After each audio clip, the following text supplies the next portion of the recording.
Hi. So I wasn't going to vote in the presidential election. I've written an article about it. It's in the description if you want to read it. But then someone on Facebook, she said, well, they're ballot questions. Should we still have a test, the MCAS, to get out of high school? Should Uber drivers be allowed to unionize? Things like that. And the only one I really stopped me was the fifth one, which is, should the minimum wage of service workers increase to like $20 an hour, normal minimum wage? And I've always been against that. I feel you need to let the free market. But there's so much income inequality in the world.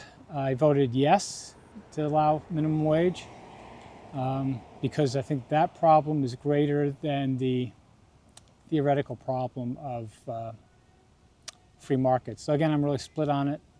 But it's always vote the other way. I figured, and I know the woman, Louise, who pointed out the ballot, I know she's very pro-union and that kind of thing. She definitely would have voted for raising the minimum wage of service workers. So I thought, well, since she convinced me to vote, I'll, not for the president, but for those things, I'll do that. And when I did vote for the president, I voted for Stein. Because somebody else on Medium said that the reason he voted for her is he felt if the Green Party could get above 5%, which would make it easier for them to be in the elections, they would put pressure on the Democrats and Republicans. And I agree with that 100%.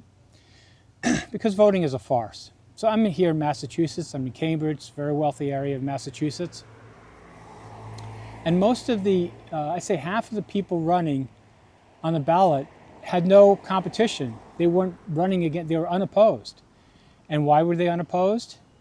Because it's basically a Democratic area, and the Democratic Party has basically frozen out everybody else because that's the kind of power that they have. So nobody would run from the Republican Party because they just wouldn't win, because the Democratic Party would make sure all their party members would vote that way. And is that democratic? No, it's not democratic at all. And I don't understand why people in the West or the liberal media goes on and on about Trump being a threat to democracy when you don't even stand up for it yourself. I mean, that's a big problem.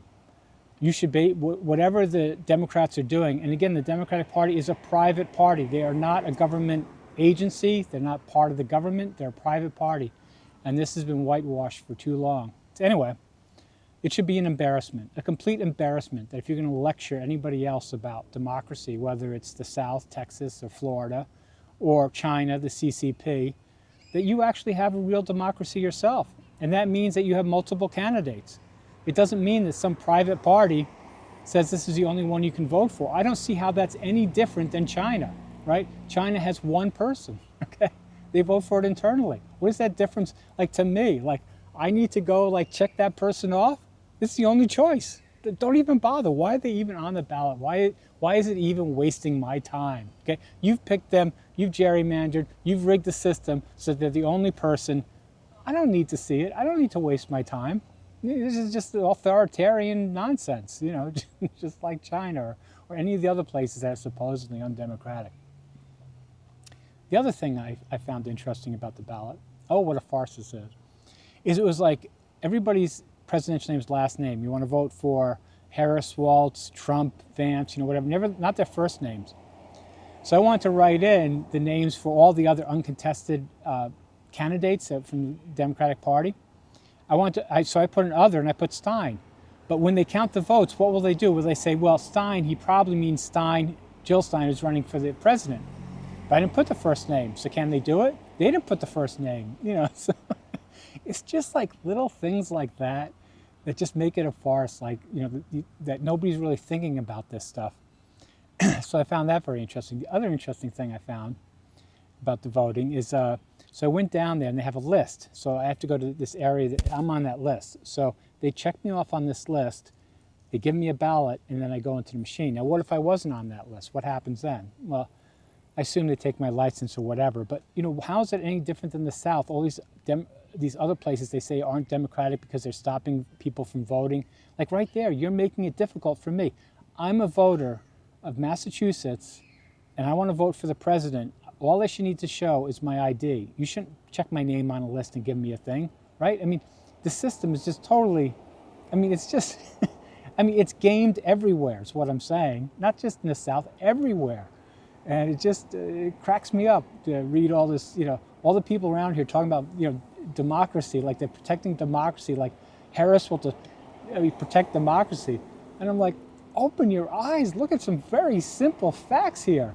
One, you have a bunch of unopposed candidates for the Democratic Party. And by the way, if in Republican communities, it would be the same. You would have one candidate only for the Republican, Party. So you don't have true democracy. Not when you're electing many of these state people. Secondly, you have a system where you come in where you vote by neighborhood, where they check you off a box in a neighborhood. All they care about is like, okay, we checked off, 120 names, and we have 120 names in the ballot. We're done, right? Now I understand, right? You can't have like a person personally connecting to that vote, but there are other systems, like we use it on the internet all the day. Everybody can have a private key. I have a private key, right? You give me one private key, and that's on your database. You know who it is. You don't know who I am specifically, or nobody else could figure out that private key unless you told it to them. Same thing here, right? Like nobody would know I voted that checked off the most unless they could get that list at the local voting center and say, oh, look, Max came in here. But anyway, the private key, I could go anywhere. I could be in Florida, Kansas, wherever. I could be in China. I could still use my private key to cast my vote. I mean, the technology is there. We're the home of Harvard and MIT, right? But no. So anyway, it's a farce, but it was fun because it just reminds me just how rigged it is, how there really isn't a democracy. It's just all, and the last thing I want to say is just how emotional people are.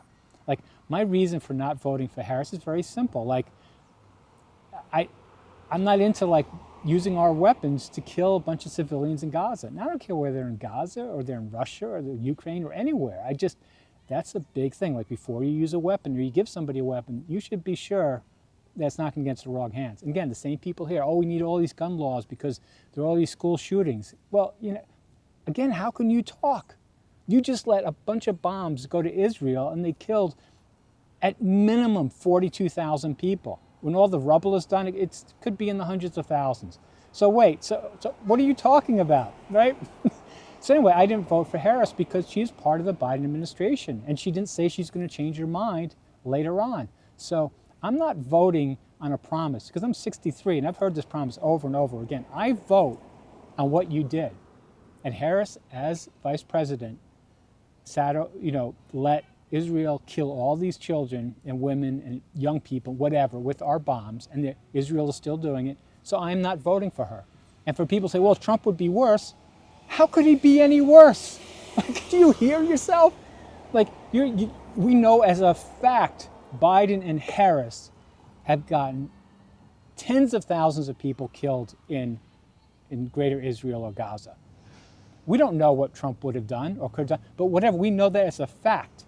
As a fact. So what, you're going to vote on, like, somebody tells you some cry-sob story about how you didn't really mean it?